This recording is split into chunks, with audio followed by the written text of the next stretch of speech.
행복한 성도 17번째 시간으로 가정이라는 제목으로 하나님 말씀 나누겠습니다. 우리나라 최고의 정보기관인 국정원이라는 곳이 있죠.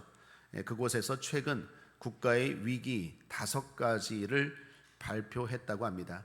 하나는 도덕성의 타락, 또 하나는 집단 이기주의, 또 하나는 경제 문제, 또 하나는 북핵 문제라고 합니다. 그런데 마지막 가장 큰 위기 요인으로 대한민국 가정의 붕괴를 꼽았다고 합니다. 요즘 우리나라의 가정이 위기다라고 말하는 사람들이 많죠. 그리고 그것은 이제 새롭지 않은 씁쓸한 사실이 되었습니다. 저출산 증가, 이혼율 증가, 결혼율 감소, 가정 불화, 가정 폭력, 자녀 탈선, 존속 살해 등등등등, 오늘날 우리의 각 가정들이 아파하고 신음하고 있습니다. 나이스 하우스는 많아졌는데 스위트홈은 적다라는 소리까지 여기저기서 나옵니다. 과거보다 사는 집들은 훨씬 더 편리하고 세련되고 좋아졌는데 행복은 꼭 그렇지 않다는 거죠. 오히려 과거에 떡 한 쪽, 콩 한 쪽 나눠 먹을 때가 더 행복했다라고 말하는 사람들, 회상하는 사람들도 많다라는 것입니다. 사실 가정이 그냥 세워지는 건 아닙니다. 모든 것이 그렇겠지만 가정도 부단한 노력이 필요합니다. 여러분, 가정이라는 말이 한자로 집가자에다가 정원 정자 아니겠습니까? 정원처럼 아름답게 가꾸어야 가정이 된다라는 것입니다. 그렇지 않으면 잡초가 생기겠죠. 마찬가지로 노력입니다. 저절로 되는 게 아니라는 말이죠. 어느 가정사역 단체에서 이런 말하는 걸 들었습니다. 부부는 결혼하면 3주간 서로 연구하고 3개월만 서로 사랑하고 3년간 서로 싸우다가 30년간 참고 지낸다.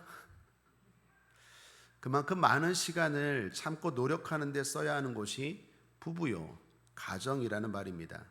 성경에서 사랑을 말할 때도 인내, 참음 이런 거 강조하지 않습니까? 우리가 흔히 말하는 사랑장, 고린도전서 13장 4절에서 7절입니다. 사랑은 오래 참고 사랑은 온유하며 투기하는 자가 되지 아니하며 사랑은 자랑하지 아니하며 교만하지 아니하며 무례히 행치 아니하며 자기의 유익을 굳지 아니하며 성내지 아니하며 악한 것을 생각지 아니하며 불의를 기뻐하지 아니하며 진리와 함께 기뻐하고 모든 것을 참으며 모든 것을 믿으며 모든 것을 바라며 모든 것을 견디느니라. 여기 사랑의 15가지 속성이 나옵니다. 그런데 그중 3가지가 모두 인내에 대한 말씀입니다. 더욱이 시작과 끝이 인내에 대한 말씀입니다. 오래 참음으로 시작해서 모든 것을 참고 모든 것을 견디는 게 사랑이다라는 것입니다. 사랑이 있어야 하는 가정도 그렇죠. 견뎌야 합니다. 참아야 됩니다. 인내해야 됩니다. 노력해야 됩니다. 가정과 관련해서 이런 자료도 보았습니다. 영국의 리버풀 대학이라는 곳에서 실험을 했다고 합니다. 10년 이상 산 부부 사진 160쌍, 그러니까 320명의 얼굴 사진을 이렇게 섞어 놓았어요. 그리고 이 중에 누가 부부일까요?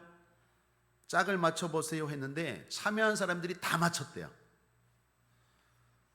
그 사람들을 전혀 모르는데 다 맞춘 것입니다. 이유는 뭘까요? 10년 이상 사니까 닮아가는 거예요. 부부는 다름으로 시작해서 닮음으로 나가는 게 부부요, 가정입니다. 그런데 문제는 그 10년 이상을 가는 가정들이 점점 줄어들고 힘들고 어렵다라는 것입니다. 그렇다고 많은 사람들이 사실 가정의 행복을 위해서, 가정의 사랑과 평안을 위해서 노력하지 않은 것도 아닙니다. 노력합니다. 남편도 말하고 아내도 말합니다. 자녀도 말하고 부모도 말합니다. 난 행복한 가정을 위해서 노력했어. 할 만큼 했어. 그렇게 말하지 않습니까? 제가 어느 날 그 TV를 보다가 이런 생각이 들었어요. 가정 관련 프로그램들이 부쩍 많이 나오는 것 같아요. 어느 날 저도 밥 먹고 쉬다가 TV 보는데 어떤 부부들이 나온 프로그램을 보았어요. 이혼을 앞두고 있는 부부들. 그 제목은 잘 생각이 나지 않는데 이혼을 앞둔 여러 부부들이 이렇게 나오는데 그 부부들이 이렇게 각각 인터뷰를 하는데 저마다 말하는데 제가 공통점을 하나 발견했어요. 그것은 뭘까요? 난 가정을 지키기 위해 할 만큼 했어. 눈물 흘리며 말하는데 진실성이 느껴졌어요. 많은 사람들이 말합니다. 난 가정을 위해서, 가정의 행복을 위해서 할 만큼 했어 하는데 아이러니한 것은 가정은 더욱더 불행해지고 특별히 대한민국 가정들은 여러분 알다시피 국정원에서 위기라고 꼽을 만큼 심각한 어려움과 아픔을 겪고 있다라는 것입니다. 왜 이렇게 행복한 가정 만들기 어려울까요? 우리는 지금 행복한 성도라는 시리즈로 말씀을 나누고 있습니다. 성도의 행복에 있어서 무엇보다 가정 중요하지 않겠습니까? 가정이 행복하지 않은데 난 행복한 성도야 이렇게 말하기가 쉽지 않죠. 당연히 가정이 행복해야 나는 행복한 성도야 라고 말할 수 있는 거 아니겠습니까? 그래서 우리는 다시 주님을 찾게 됩니다. 모든 것이 그렇지만 노력해도 안 되잖아요. 그러니 다시 주님께 눈을 돌리는 거예요. 사실 우리 주님은 우리의 구원만이 아니라 모든 면에서 주님의 은혜가 필요한 줄 믿습니다. 천국 가는 데만 주님이 필요한 게 아니에요. 우리가 이 땅을 살아가는데 주님의 은혜가 아니고서는 되는 게 뭐가 있겠습니까? 그 중에 하나, 가정도 주님이 도와주셔야 됩니다. 가정도 주님이 지켜주셔야 되고, 가정도 주님이 살펴주셔야 되고, 가정도 주님이 지켜주셔야 됩니다. 결국 우리는 가정의 행복을 위해서 다시 한번 주님을 찾고 바라본다라는 것입니다. 자, 그런데 오늘 말씀은 그런 우리를 대단히 혼란스럽게 해요. 오늘 말씀 다시 한번 읽어볼까요? 25절, 27절 함께 읽겠습니다. 시작. 허다한 무리가 함께 갈새 예수께서 돌이키사 이르시되 물은 내게 오는 자가 자기 부모와 처자와 형제와 자매와 및 자기 목숨까지 미워하지 아니하면 능히 나의 제자가 되지 못하고 누구든지 자기 십자가를 지고 나를 쫓지 않는 자도 능히 나의 제자가 되지 못하리라. 가족을 미워하지 아니하면 나의 제자가 되지 못한다? 이 말씀을 보면 마치 하나님이 우리 가정이 화목하기를 원치 않은 것처럼 느껴져요. 그래서 대단히 당황스러워요. 오늘 말씀만이 아닙니다. 다른 성경에도 보면 이런 말씀이 있죠. 예수께서 말씀을 전하고 계시는데 형제와 어머니가 찾아왔어요. 제자들이 말합니다. 주님, 저기 어머니 오셨어요. 주님, 동생들 왔어요. 그때 예수님이 뭐라고 말씀하십니까? 마태복음 12장 48절에서 50절에 말하던 사람에게 대답하여 가라사대 누가 내 모친이며 내 동생이냐 동생들이냐 하시고 손을 내밀어 제자들을 가리켜 가라사대 나의 모친과 나의 동생들을 보라. 누구든지 하늘에 계신 내 아버지의 뜻대로 하는 자가 내 형제요 자매요 모친이라 하시더라. 여러분, 이거 들은 육신의 어머니 마리아와 동생들 기분이 어땠겠어요? 이런 말씀들, 이런 내용들을 보면 우리가 좀 혼란스러워요. 다시 말합니다. 하나님이 우리 가정이 행복한 걸 싫어하나? 가족을 미워해래요. 그래야 내 제자가 된대요. 처자를 미워하래요. 그래야 내 제자가 된대요. 주님은 또 말합니다. 누가 내 어머니야? 누가 내 동생들이야? 여기 하나님의 뜻대로 하는 사람들이 내 동생들이야? 내 어머니야? 이렇게 말해요. 그래서 이런 말씀들을 우리를 당황스럽고 혼란스럽게 할 뿐만 아니라 타종교가 기독교를 비난할 때 사용하기도 합니다. 기독교는 불의의 종교야. 기독교는 가정을 파괴시켜. 기독교는 너무 빠지면 안 돼. 그럼 가정이 불행해져. 예수 믿어도 적당히 믿어. 이런 얘기들 많이 해요. 더욱이 이단과 사이비들이 이런 말씀을 딱 집어서 악용을 해요. 자, 가족도 버리고 우리 단체로 들어와. 여러분, 우리는 TV나 방송이나 인터넷에서 심심치 않게 보지 않습니까? 이단과 사이비에 빠진 내 딸을 돌려주세요. 이단과 사이비에 빠진 내 아내를 돌려주세요. 피켓 들고 막 그런 보지 않습니까? 이단과 사이비들이 이런 말씀들을 또 사용해서 무지한 성도들을 잘못된 신앙으로, 잘못된 곳으로 이끌어간다라는 것입니다. 자, 그렇다면 진실은 뭐고 진리는 뭘까요? 자, 먼저 진실입니다. 진실은 하나님은 우리 가정이 화목하기를 원하십니다. 믿습니까? 믿으셔야 합니다.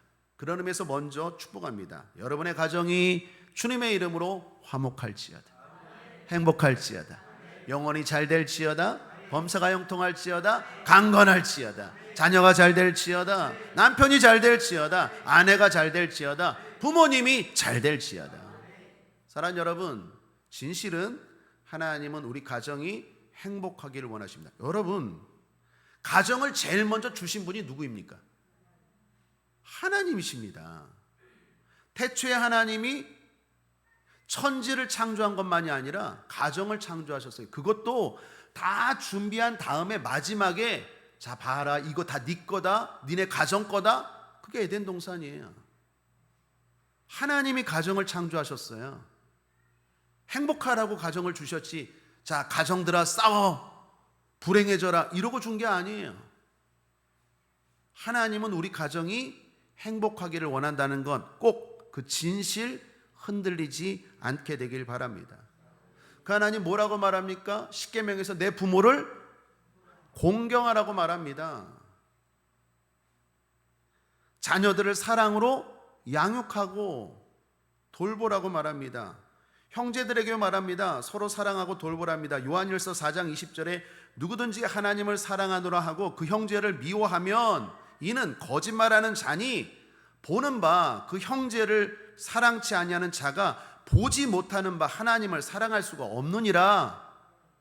내 형제 하나도 사랑하지 못하는 사람이 어찌 보이지 않는 하나님을 사랑하겠느냐라는 얘기예요. 보이는 부모님 공경하고 보이는 형제 사랑하는 자가 보이지 않는 하나님도 사랑하고 보이지 않는 하나님도 섬길 수 있는 거 아니겠느냐라는 얘기예요.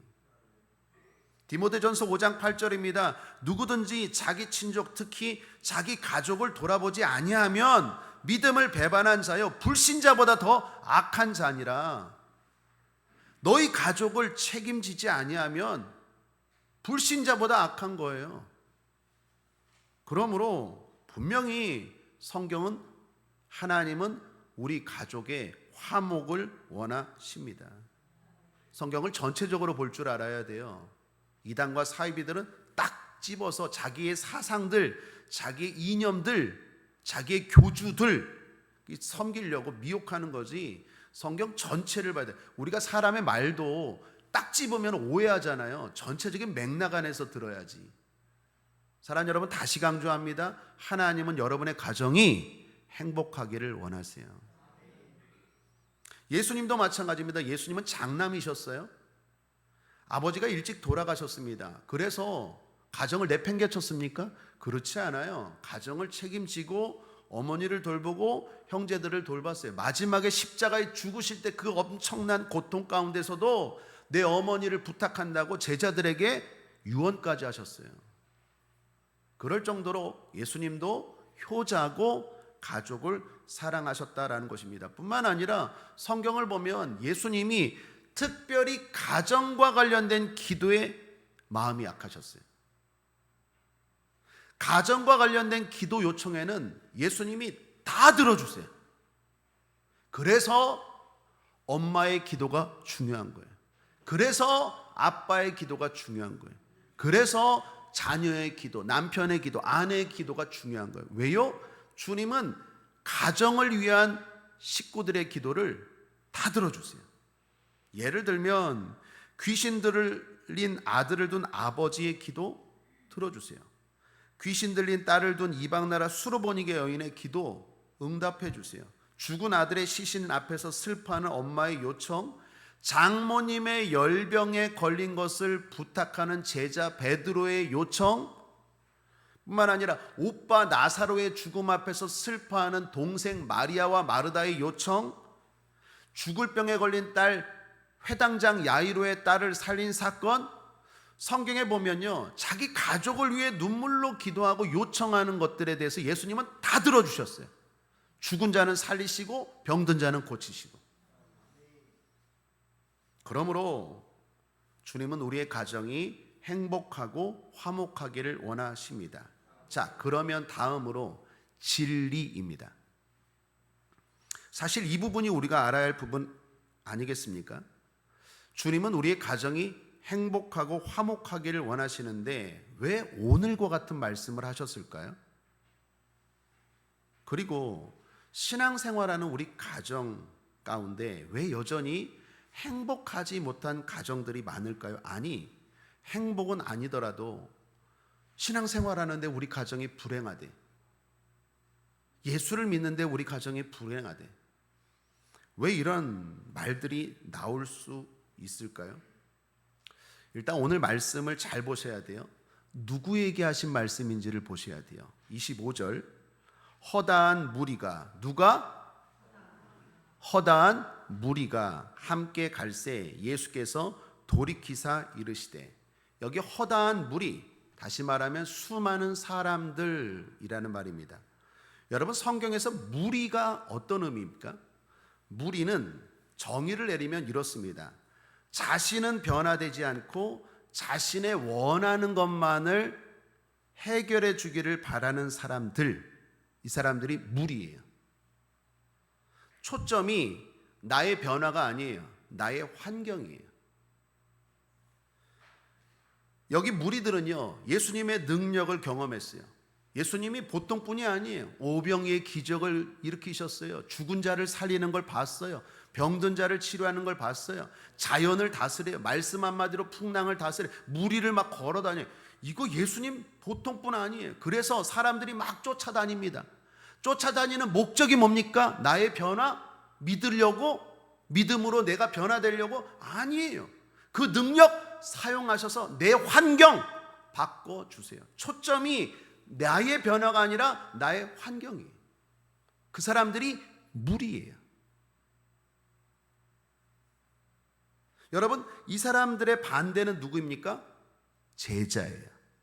무리의 반대가 제자예요. 그래서 오늘 주님도 무리들에게 계속 뭘 얘기합니까? 제자를 얘기해요. 26절에도 보시면 제자라는 말이 나오죠. 27절에도 제자, 33절에도 제자.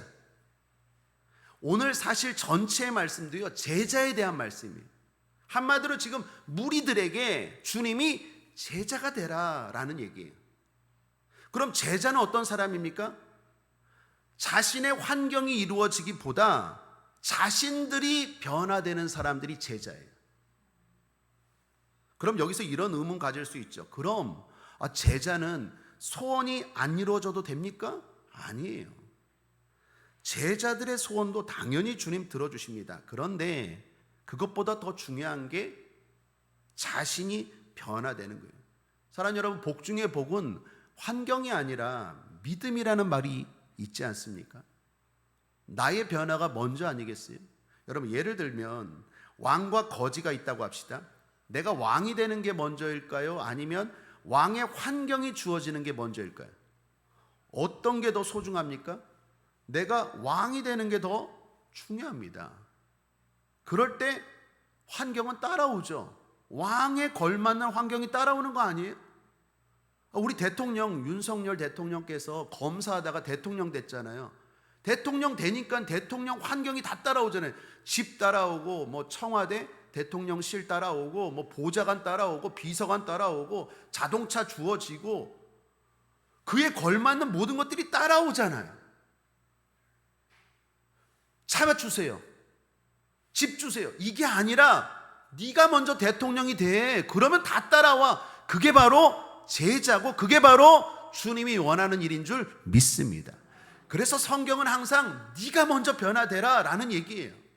네가 먼저 변화되면 이거 주세요, 이거 주세요, 이거 주세요, 이거 주세요, 이런 거 다 따라온다, 그 얘기. 그러므로 무리처럼 병 고쳐주세요, 이번에는 뭐 이거 주세요, 이러지 말고 네가 먼저 하나님의 자녀, 제자가 되라 라는 얘기예요.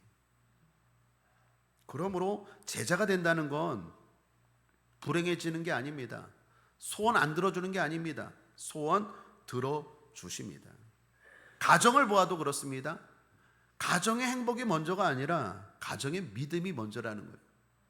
가정의 믿음이 먼저 서면 가정의 환경은 그에 걸맞게 하나님이 따라오게 하신다라는 거예요. 그래서 우리 가정의 믿음을 위해서 먼저 기도하셔야 돼요. 여러분, 자녀의 결혼이 먼저가 아니라 믿음을 위해서 먼저 기도하셔야 돼요. 아니 뭐 자녀의 결혼만 있습니까? 취업도 해야 되고 뿐만 아니라 뭐 앞으로 뭐 다른 것도 많지 않아요? 그러므로 성경은 항상 본질적인 걸 이야기하는 거예요. 여러분, 이는 앞서 예수님의 경우도 마찬가지입니다. 예수님은 왜 어머니와 형제들이 찾아왔을 때 그렇게 냉정하게 반응하셨을까요? 그것은 당시 가족들의 반응 때문이었어요. 가족들이 예수님 미쳤다고, 우리 아들 미쳤다고, 우리 형 미쳤다고, 하나님이라고 복음을 전하고 공생의 사역을 하니까 그거 막 방해하고 뜯어 말리려고 왔어요. 그래서 그때 주님이 하신 말씀이 누가 내 모친이며 누가 내 형제냐, 미워한 게 아니에요. 사랑하지 않은 게 아니에요. 하나님의 일이 가족보다 먼저라는 거예요. 자, 그러므로 여기 우리 가정의 행복을 위한 답이 있습니다. 왜 주님은 우리 가정을 행복하게 해주시지 않을까? 혹시 이런 생각을 가지고 계시다면 오늘 잘 들으십시오. 답이 있습니다. 그것은 신앙생활을 해도 자신이 가정이 먼저의 삶을 살았기 때문이에요. 우리 가정이 잘 사는 게 먼저고, 우리 가정이 행복한 게 먼저고, 우리 자녀가 먼저고, 우리 가족이 먼저예요. 그런데 아이러니하게도 그렇게 살았는데 가정이 행복하지가 않아요. 그렇게 사랑으로 금이야 오기야 길렀는데 그 아들이, 그 딸이 속썩여요. 왜 우리 가정이, 내가 신앙생활하는데도 왜 내 자녀가, 왜 우리 가정이 행복하지 않을까? 우선순위가 잘못돼서 그래요. 가정이 먼저였어요. 그런데 아이러니하게도 그런 노력과 힘씀에도 불구하고 가정은 반대로 가더라라는 것입니다. 이건 자녀만이 아니라 부부도 부모님도 마찬가지입니다. 사랑하는 여러분, 믿음의 조상 아브라함을 보십시오. 아브라함이 100세에 얻은 귀한 아들이 있습니다. 이삭이었습니다. 그 이삭을 하나님이 주셨습니다. 가정의 행복을 위해서 하나님이 이삭을 주셨습니다. 이삭의 이름의 뜻이 기쁨입니다. 아브라함아 기뻐해라, 사라야 기뻐하라. 그래서 주신 아들이에요. 그래서 주신 자녀예요. 하나님이 주신 거예요. 그런데 아브라함이 어느 날 하나님이 이렇게 말씀합니다. 아브라함아 그 아들 바쳐라. 아브라함이 어떻게 합니까? 내 아들이 먼저인데요? 그렇게 하지 않아요. 괴롭죠. 혼란스럽죠. 그러나 하나님이 먼저예요. 하나님의 말씀이 먼저예요. 그래서 그 아들을 데리고 모리아산에 가서 바칩니다. 하나님이 먼저라는 거죠. 그랬더니 그 가정이 불행해졌습니까? 이삭이 죽었습니까? 죽지 않았어요. 살았어요. 살았을 뿐만 아니라 이삭이라는 때에 거부라는 말이 나와요. 오늘날로 번역하면 재벌입니다. 우물 판 사건. 이삭은 어디 가서 파는 우물마다 다 터져 나왔어요. 요셉의 이야기의 핵심은 꿈이고요. 야곱의 이야기의 핵심은요, 환란이고요. 맨날 야곱 이야기는 도망친 얘기잖아요. 도망친. 이삭의 이야기는요, 아브라함, 이삭, 야곱, 요셉 4대 족장 중에서 제일 짧아요. 짧은데 형통한 이야기. 우물 이야기. 이삭은 어디를 가든 우물을 팠더니 우물이 나왔더라. 왜 그렇습니까? 아브라함이 내 아들이 먼저야. 하나님 말씀보다 내 아들이 먼저야. 내 가정이 먼저야. 그렇게 살지 않고 하나님 말씀이, 하나님이 먼저야고 오히려 드렸더니 그 아들이 잘 되더라는 거예요. 그러므로 사랑하는 여러분, 왜 나는 예수를 믿는데 하나님은 우리 가정을 왜 행복하게 하지 않을까라고 생각하는 분들, 여러분의 신앙생활의 우선순위를 점검하셔야 돼요. 하나님보다 더 사랑하는 건 우상이에요. 그 어떤 것도 하나님보다 더 먼저가 될 수 없어요. 하나님이 먼저예요. 하나님이 최우선이에요. 내 가정을 사랑하지 말라는 얘기가 아니에요. 살다 보면 이렇게 부딪힐 때가 있어요. 늘 그러는 게 아니라 살다 보면 이렇게 부딪힐 때가 있어요. 하나님 먼저, 가정 먼저. 여러분, 아브라함도 하나님이 아브라함에게 맨날 이삭 바치라 그랬습니까?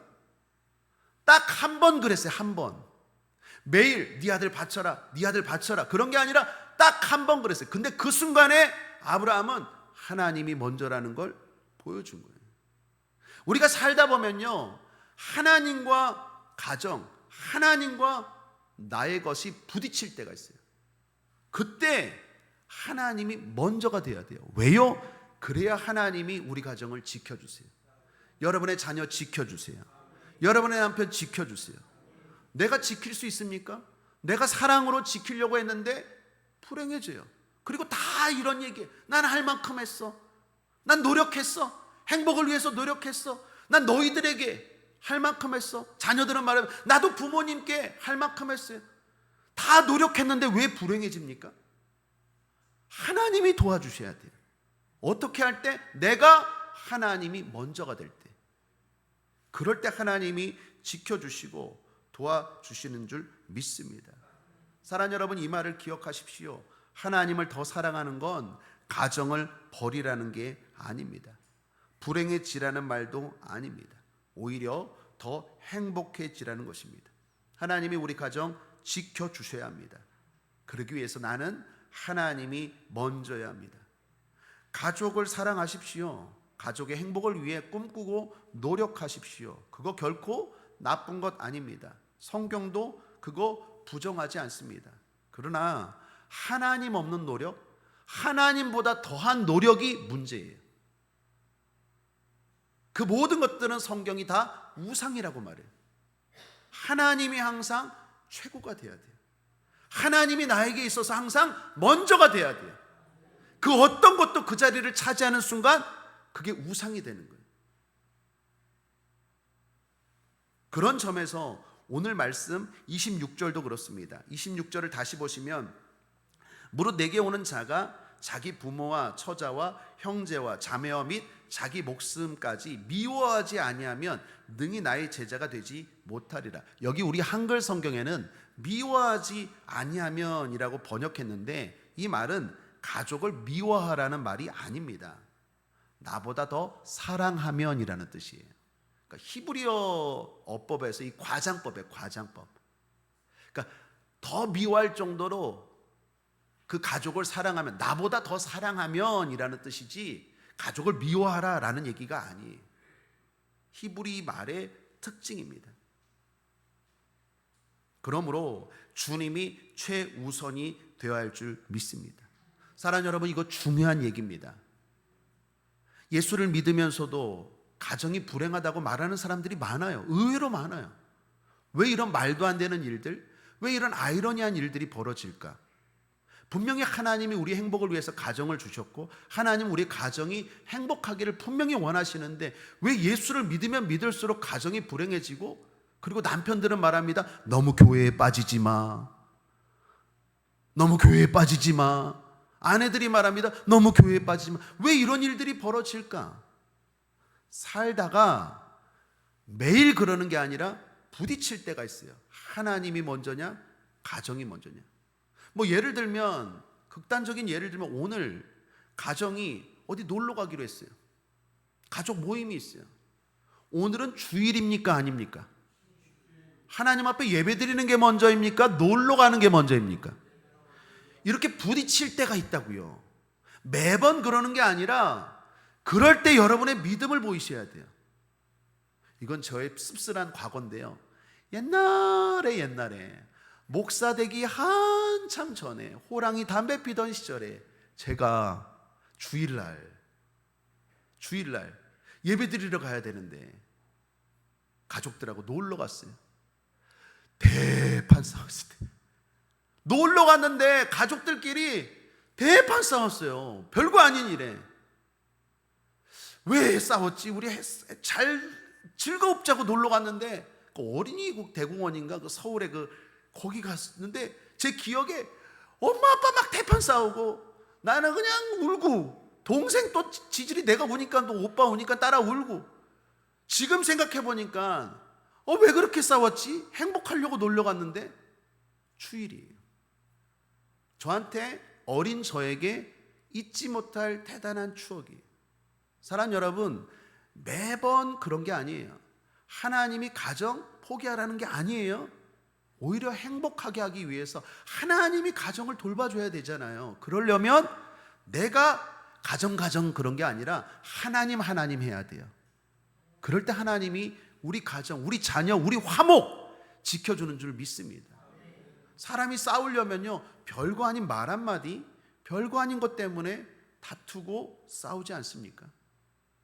자녀가 먼저가 아니에요. 금이야 오기야, 아이고 우리 아들 우리 딸, 아니에요. 하나님이 바쳐, 그러면 바치라 그런다니까요. 아브라함이 아마 그랬을 거예요. 100세 얻은 아들이니 얼마나 이뻤겠어요. 그 믿음 좋은 아브라함이 흔들리는, 그러니까 하나님이 이것 봐라, 한번 테스트 해봐야겠다, 바쳐 있는데 아브라함이 깨닫고 하나님이 먼저입니다 했더니 이삭은 더 잘 됐다라는 거예요. 부부가 그렇고 가정이 그렇습니다. 그러므로 사랑 여러분, 다시 강조합니다. 잘 생각하셔야 돼요. 신중하게 잘 생각하셔야 돼요. 예수를 믿어도 신앙생활을 해도 제대로 하셔야 돼요. 마음대로 하는 게 아니라 말씀대로 하셔야 돼요. 마음대로 믿으니까 안 되는 거예요. 말씀대로 믿으면 됩니다. 오늘 이 말씀은요, 사실 여기서 끝이 되는 게 아니라 주님이 그 다음에 덧붙이는 말씀이 있어요. 그게 바로 망대 이야기와 전쟁 이야기입니다. 갑자기 주님이 망대 이야기를 하십니다. 28절을 보십시오. 너희 중에 누가 망대를 세우고자 할진대 자기의 가진 것이 준공하기까지에 족할는지 먼저 앉아 그 비용을 예산하지 아니하겠느냐. 또 전쟁 이야기를 하세요. 31절. 또 어느 임금이 다른 임금과 싸우러 갈 때에 먼저 앉아 1만으로서 저 2만을 가지고 오는 자를 대적할 수 있을까 헤아리지 아니하겠느냐. 여기 28절 마지막에 예산하지 아니하겠느냐, 헤아리지 아니하겠느냐. 그러면서 다시 주님 뭐라고? 제자의 말씀으로 결론을 맺습니다. 여기 두 이야기에서 핵심이 뭡니까? 예산하지 아니하겠느냐, 헤아리지 아니하겠느냐. 이 뜻은 잘 계산해 봐라, 잘 따져 봐라 라는 얘기예요. 그러니까 얘기는 이거예요. 주님이 먼저다, 하나님이 먼저다. 그런데 하나님이 먼저가 아니라 우리 가정이 먼저고 우리 가족이 먼저고 내 자녀가 먼저고 그렇게 살아봤지 않느냐. 뭐가 이득인지 잘 따져봐라 라는 얘기예요. 누가 망대를 세웁니다. 그러면 망대를 세우기 전에 이게 이득이 될지 안 될지 따져보잖아요. 우리가 건축을 합니다. 건축을 할 때 이게 돈이 될지 안 될지 따져보고 짓잖아요. 그죠? 전쟁을 할 때 이 전쟁을 벌려서 이득인지 아닌지 따져보고 전쟁을 하잖아요. 무턱대고 하는 게 아니잖아요. 주님이 지금 하시는 말씀이 그거예요. 여러분, 성경이니까 무조건 주님이 먼저야, 그러니까 너희들은 무조건 순종해, 그 얘기가 아니에요. 주님은 우리가 자발적으로 순종하길 원하세요. 맹목적으로 주님을 따르길 원하지 않으세요. 주님이 말씀이니까 무조건 순종해, 가정이 먼저가 아니라 하나님이 먼저야, 그러니까 하나님 먼저의 삶을 살아, 명령이니까 그렇게 해, 그게 아니에요. 주님이 지금 말합니다. 잘 생각해봐라, 잘 돌아봐라, 잘 따져봐라. 네가 가정이 먼저인 삶을 살아봤잖아. 네 남편이 먼저고 네 자녀가 먼저인 삶을 살아봤잖아. 그랬더니 이득이냐? 그게 이득이냐? 잘 따져보라는 거예요. 신중하게 생각해보라는 거예요. 그러면서 던지는 의미는 뭡니까? 아니지. 하나님이 먼저인 삶을 사니까 오히려 가정이 행복해졌지. 내가 믿음으로 살고 주님이 먼저인 삶을 사니까 내 자녀가, 내 가정이 행복해졌지. 잘 생각해봐라, 돌아봐라, 헤아려봐라, 그 얘기. 사랑 여러분, 여러분도 마찬가지입니다. 오늘 이 가정의 달, 특별히 어버이 주일을 맞이해서 잘 생각해 보세요. 분명히 나도 우리 가정이 먼저고 하나님보다 내 자녀가 먼저고 행복이 먼저고 그러한 선택 그러한 삶을 살아봤잖아요. 그랬더니 진짜 가정이 행복합니까? 아니면 반대로 말씀과 가정이 부딪힐 때 하나님이 먼저고 예배가 먼저고 봉사가 먼저고 말씀이 먼저고 기도가 먼저고 헌금이 먼저고 그랬을 때 오히려 내 가정이 불행해졌는지 행복해졌는지 잘 생각해 보라는 거예요. 하나님은 우리가 자발적으로 순종하길 원하세요. 오늘 여러분 그렇게 살지 못했던 분들 계시다면 도전해 보십시오. 한번 진지하게 생각해 보고 그래 이제 나는 하나님이 먼저야. 부딪힐 때 우리의 가정의 행복을 위해서 오히려 역설적으로 하나님이 먼저야. 예배가 먼저야. 봉사가 먼저야. 그렇게 살면 우리 가정이 어떻게 되는지, 우리 자녀를 하나님이 어떻게 하시는지, 우리 남편을, 우리 아내를 하나님이 어떻게 하시는지 잘 따져보십시오. 지난 주에 슬픔을 넘어 충격적인 뉴스를 또 하나 들었어요. 젊은 20대 남성이 젊은 20대 여자친구를 살해했어요. 그것도 공개적인 장소에서. 더 충격적인 건 살인자 남성이 유명한 대학 의대생이래요. 요즘 의대 아주 뜨잖아요. 그것도 수능 시험에서 만점을 받았대요. 여러분 수능 시험에서 만점이랍니다. 하나도 틀리지 않았어요. 물론 행복은 성적수는 아닙니다. 인격도 마찬가지예요. 공부 잘한다고 인격 좋은 건 아니에요. 그래도 공부를 그렇게 열심히 했다는 건 행복을 위해 많은 노력을 한 사람이라는 거 아니겠습니까? 수능을 아무나 만점 받겠습니까? 근데 그 수능 만점 받은 의대생이 여러분도 아실 거예요. 들으셨을 거예요. 너무 충격적이었어요. 공개적인 장소에서 여자친구를 죽인 거예요. 대낮에. 제가 그 소식을 접하고 제일 먼저 그들의 부모님이 생각났어요. 피해자 학생의 부모님은 어땠을까? 여러분 그 딸을 기르기 위해서 얼마나 노력했어요. 그 딸을 기르기 위해서 얼마나 사랑으로 길렀겠냐고요. 더욱이 그 가해자 학생, 그 수능 만점 받은 학생 본인만 잘해서 만점 받았겠습니까? 옛날에 우리 학력고사 뭐 이럴 때는요 본인만 잘해도 좋은 대학 가고 그랬지만 지금은요 온 가족이 밀어줘야 돼요. 본인만 잘해서 의대 가고 본인만 잘해서 수능 만점 맞았겠냐고요. 아빠가 얼마나 노력했을까요? 엄마가 얼마나 노력했을까요? 그런데 하루아침에 살인자가 돼버렸다니까. 살인자가 노력으로 돼요? 하나님이 도와주셔야 돼요. 하나님이 지켜주셔야 돼요. 어떻게 할 때? 하나님이 내가 먼저일 때. 내가 더 사랑하면 그 아들이 더 잘 되겠지. 내가 사랑하면 그 딸이 더 잘 되겠지. 그리고 기른 거 아니겠어요? 그런데 결과는 뭐예요? 충격이고 배신이고 상처예요. 잘 따져보십시오. 잘 생각해 보십시오. 끝으로 말씀 한 구절 읽고 오늘 말씀 마치고 여러분 가정 축복하며 기도하기를 원합니다. 시편 128편 1절부터 6절입니다. 함께 읽겠습니다. 시작. 여호와를 경외하며 그 도에 행하는 자마다 복이 있도다. 내가 내 손이 수고한 대로 먹을 것이라. 내가 복되고 형통하리로다. 내 집 내실에 있는 내 아내는 결실한 포도나무 같으며 내 상에 둘린 자식은 어린 감람나무 같으리로다. 여호와를 경외하는 자는 이같이 복을 얻으리로다. 여호와께서 시온에서 내게 복을 주실지어다. 너는 평생에 예루살렘의 복을 보며 내 자식의 자식을 볼지어다. 이스라엘에게 평강이 있을지로다. 사랑하는 여러분, 하나님을 경외하십시오. 하나님이 먼저입니다. 하나님보다 먼저는 다 우상이고 불행입니다. 국제하모니게 모든 성도들이 하나님이 먼저가 되심으로 말미암아 여러분의 가정이 더 이상 불행해지지 않기를 주님의 이름으로 축복합니다. 말씀을 정리합니다. 행복한 성도가 되기 위해서 행복한 가정은 필수입니다. 행복한 가정은 노력으로 되지만 않습니다. 노력은 환경은 바꿀 수 있지만 행복은 이룰 수 없습니다. 진정한 행복은 하나님이 주셔야 합니다. 그 하나님은 내가 무리가 아니라 제자로 살 때 주십니다. 그러므로 제자가 되어야 합니다. 주님 먼저의 삶을 삽시다. 주님을 경외하며 삽시다.